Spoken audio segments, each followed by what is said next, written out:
Girls hostel का भूत part 1। किसी ज़माने में शहर के बीचों बीच एक पुरानी इमारत थी जिसे अब गर्ल्स हॉस्टल में तब्दील कर दिया गया था। इस हॉस्टल की दीवारें और फर्श पुराने समय की याद दिलाती थीं, जैसे कि इसमें कुछ अनकहा छिपा हो।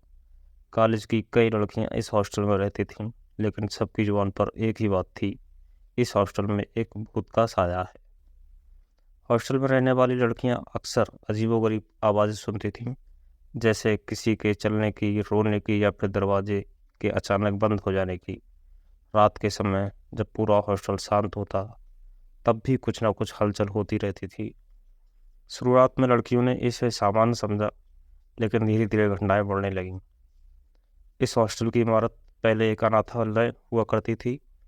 कहा जाता है कि अनाथालय में एक लड़की थी जिसका नाम था सुदीप्ति। वह बहुत ही मासूम और प्यारी लड़की थी, लेकिन उसकी ज़िंदगी बहुत ही दर्दनाक रही। एक दिन अचानक वह गायब हो गई और फिर कभी नहीं मिली। लोगों का मानना है कि उस सुदीप्ति की आत्मा आज भी इस इमारत में भटकती है। इस बात को कॉलेज प्रशासन ने कभी गंभीरता से नहीं लिया, लेकिन हॉस्टल की लड़कियों का कहना था कि जब भी वे अकेले होती, तब उन्हें ऐसा महसूस होता था जैसे कोई उन्हें देख रहा हो। कई बार रात के समय लड़कियों ने आईने में किसी परछाई को देखा, पर जब मुड़कर देखा तो वहाँ कोई नहीं था। एक डरावनी रात। एक रात की बात है जब हॉस्टल में रहने वाली प्रिया नाम की लड़की अकेले अपने कमरे में पढ़ाई कर रही थी। रात के करीब 1 बजे थे। अचानक उसे अपने कमरे के दरवाजे पर खटखटाने की आवाज़ सुनाई दी। वह थोड़ी डरी, लेकिन फिर सोचा कि शायद कोई और लड़की होगी। उसने दरवाज़ा खोला, पर वहाँ कोई नहीं था। जैसे ही दरवाज़ा बंद करने लगी, तब उसे अपने पीछे किसी खड़े होने का एहसास हुआ। उसने डरते हुए पीछे मुड़कर देखा, लेकिन वहाँ कोई नहीं था। उसकी धड़कनें तेज हो गईं। वह डर से कांप रही थी। तभी उसे अपने कमरे की खिड़की पर किसी के खड़े होने का एहसास हुआ। उसने खिड़की की तरफ देखा और वहाँ उसे एक धुंधली सी आकृति दिखाई दी। वह आकृति धीरे धीरे साफ हो रही थी। ये वही सुदीप्ति थी जिसके बारे में लड़कियां कहानियां सुनाती थीं। उसका चेहरा बहुत ही पीला और आंखें लाल थीं। वह धीरे धीरे प्रिया की तरफ बढ़ने लगी। प्रिया की चीख निकल गई और वह बेहोश हो गई। अगली सुबह जब प्रिया को उसकी सहेलियों ने बेहोश पाया, तो उन्होंने उसे उठाया और उस सबको रात की घटना बताई।